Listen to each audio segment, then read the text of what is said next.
Alhamdulillah Alhamdulillahilladzi khalaqal mauta wal hayata liyabluwakum ayyukum ahsanu amala wa huwal azizul ghafur. Asyhadu an la ilaha illallah wahdahu la syarika lah khalaqas samawati wal ard wa asyhadu anna Muhammadan abduhu wa rasuluh mab'utsu rahmatan lil alamin.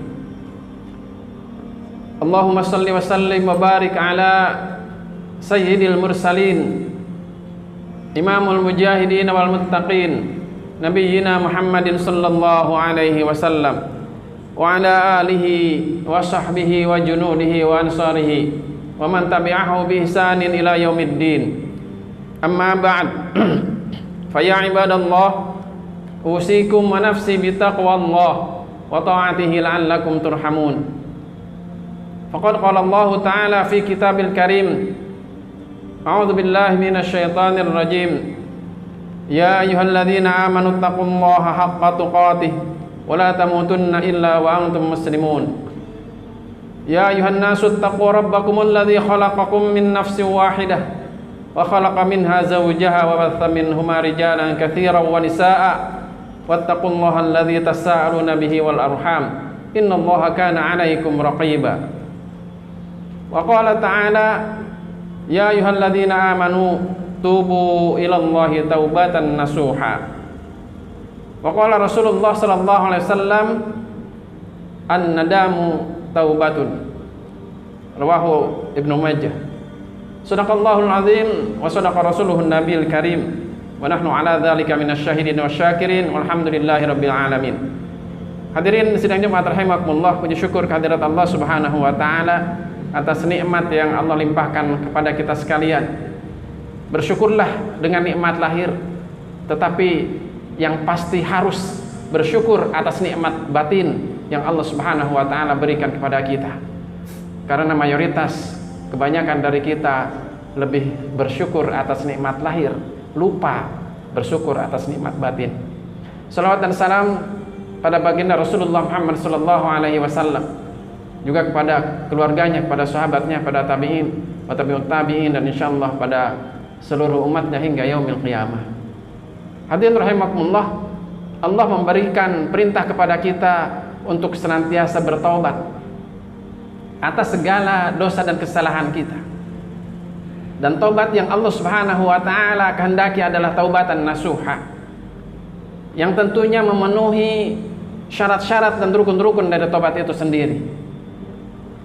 Imam Al-Ghazali ataupun Imam An-Nawawi telah menyampaikan kepada kita tentang syarat-syarat dari taubat tersebut atau rukun-rukun dari taubat tersebut.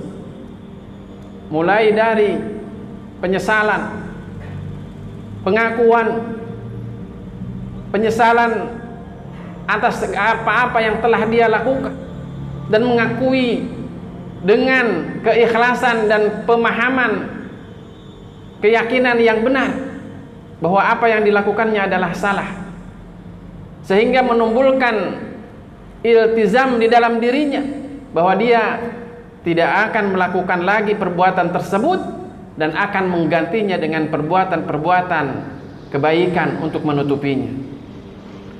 Hadirin rahimakumullah, tentu saja dari sekian banyak rukun dan syarat taubat, ada satu titik tolak yang menjadi awal seseorang itu terdorong dirinya untuk bertobat, yakni penyesalan. Sampai-sampai Rasulullah sallallahu alaihi wasallam menyampaikan kepada kita, an-nadamu taubatun, bahwa penyesalan itu adalah taubat yang sebenarnya. Seseorang yang berkata dia menyesal, seseorang yang berkata dia bertobat tetapi tidak tumbuh penyesalan yang sebenarnya di dalam hatinya, maka niscaya tidak akan pernah bisa dia merealisasikan taubatnya itu sendiri. Hadirin rahimakumullah, namun kita bisa melihat bahwa banyak manusia-manusia yang salah menempatkan sifat dari menyesal ini. Karena setidaknya bisa kita kategorikan penyesalan ini dalam dua hal. Yang pertama adalah penyesalan terhadap dosa-dosa atau kesalahan-kesalahan yang dia lakukan, dan itu tumbuhnya dari keyakinan, dari pemahaman, dan dari behavior atau kelakuan yang dia lakukan. Dan yang kedua, penyesalan yang didorong oleh hawa nafsu, penyesalan atas sesuatu yang tidak sampai kepada dirinya, penyesalan atas apa yang menjadi keinginannya atau kehendaknya tidak bersesuai dengan realita atau fakta yang dia dapatkan. Dan kedua hal ini tentu adalah sesuatu yang hukumnya bertolak belakang. Penyesalan atas segala dosa, kesalahan yang kita lakukan adalah wajib, dan itu sebagai syarat mutlak terpenuhinya taubat kita. Sementara penyesalan terhadap kenyataan yang tidak bersesuai dengan kehendak, keinginan, hawa nafsunya, yang kemudian diistilahkan dengan berandai-andai, itu adalah sesuatu yang dilarang. Sebagaimana Rasulullah Shallallahu Alaihi Wasallam sampaikan kepada kita semuanya, ahris ala ma yanfa'uka, bersemangatlah kalian terhadap apa-apa yang bermanfaat bagi kalian, wasta'in billah, dan memohonlah pertolongan kepada Allah Subhanahu wa taala untuk melakukannya. Wala ta'jaz wa in asabaka syai'un, dan tidak boleh apabila kalian mendapatkan musibah, fala taqul law anni fa'altu kana kadza wa kadza, seandainya aku melakukan ini atau aku tidak melakukan ini, maka niscaya akan begini atau begitu. Karena apa? Rasulullah sallallahu alaihi wasallam mengatakan qul qadarullah wa masyaallah, katakanlah semuanya adalah takdir dari Allah dan kehendak dari Allah Subhanahu wa taala. Fa inna law taftahu amalus syaitan, karena sesungguhnya berandai-andai itu akan membuka pintu syaitan. Hadirin rahimakumullah, oleh karenanya dudukkanlah penyesalan itu dengan sebenarnya. Jangan sampai kita banyak menyesali takdir yang telah Allah Subhanahu wa taala tentukan. Kejadian-kejadian yang secara akidah, secara ruhaniyah tidak berpengaruh kepada kita, tetapi hanya berpengaruh pada duniawiyah saja, maka janganlah kemudian kita menyesalinya. Ketika kita sudah melakukan usaha-usaha lahiriah, basyariyah, tetapi kemudian Allah belum berkehendak untuk memberikan apa yang kita kehendaki dari duniawi itu, maka katakanlah qadarullah wa masyaallah, itu adalah takdir dari Allah Subhanahu wa taala dan kehendak dari Allah Subhanahu wa taala. Demikian juga ketika kita dihadapkan atau tertimpa musibah, maka janganlah menyesali apa yang telah kita lakukan sebelum, tetapi katakanlah bahwa innalillahi wa inna ilaihi raji'un, semuanya adalah dari Allah Subhanahu wa taala. Yang harus kita tanamkan dan kita perkuat adalah penyesalan terhadap perbuatan-perbuatan dosa yang bisa menutup hati kita. Karena Allah Subhanahu wa taala mengingatkan kepada kita bahwa dosa-dosa yang kita lakukan itu akan menutup cahaya hati kita. Dan ketika cahaya hati kita sudah tertutup, maka tidak ada lagi dorongan, motivasi untuk amal-amal soleh di dalam diri kita. Na'udzubillah, tsumma na'udzubillah.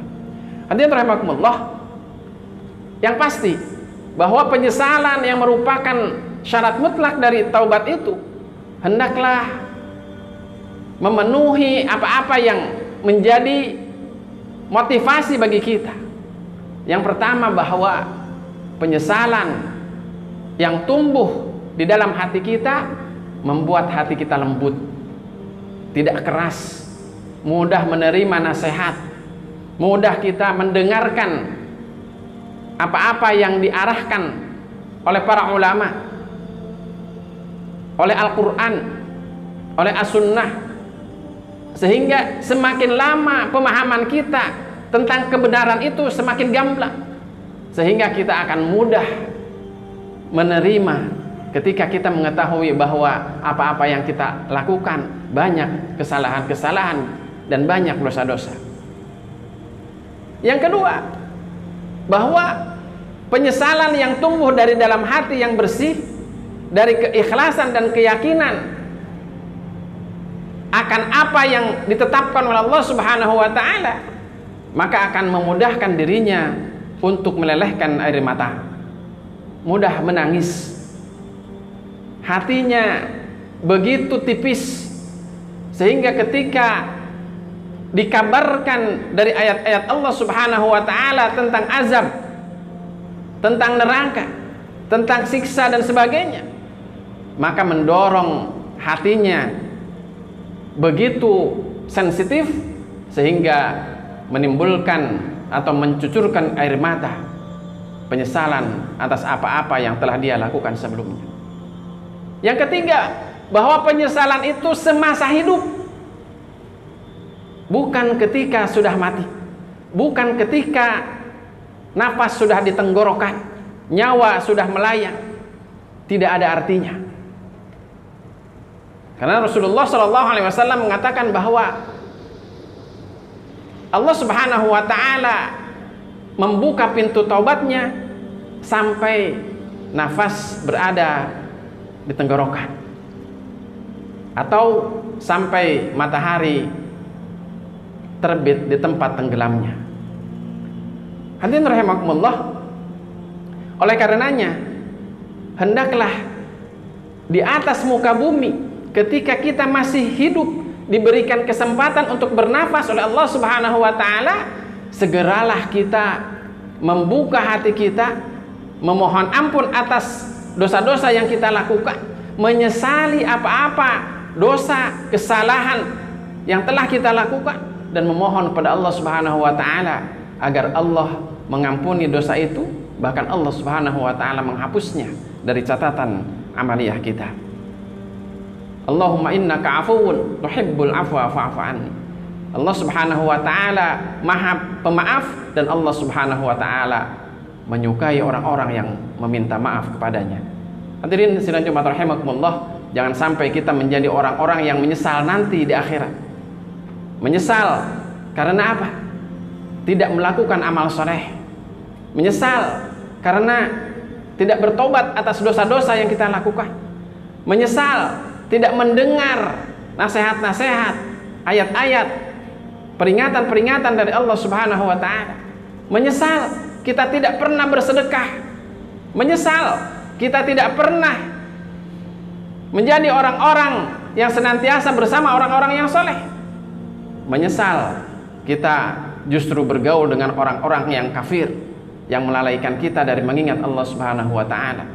Atau menyesal semenyesal-menyesalnya sampai menyesakkan dada, sampai orang-orang kafir berkata, kalaulah bisa kami dikembalikan kepada tanah, kuntu turoba, na'udzubillah, tsumma na'udzubillah, maka jadilah kita memiliki sifat penyesalan terhadap dosa-dosa yang kita lakukan semasa kita hidup di dunia. Barakallahu li wa lakum fil Qur'anil Karim wa nafa'ani bima fihi minal ayati wa dzikril hakim wa taqabbala minni wa minkum tilawatahu innahu wal ghafurur rahim. Aqulu qawli hadza astaghfirullahal azim li wa lakum.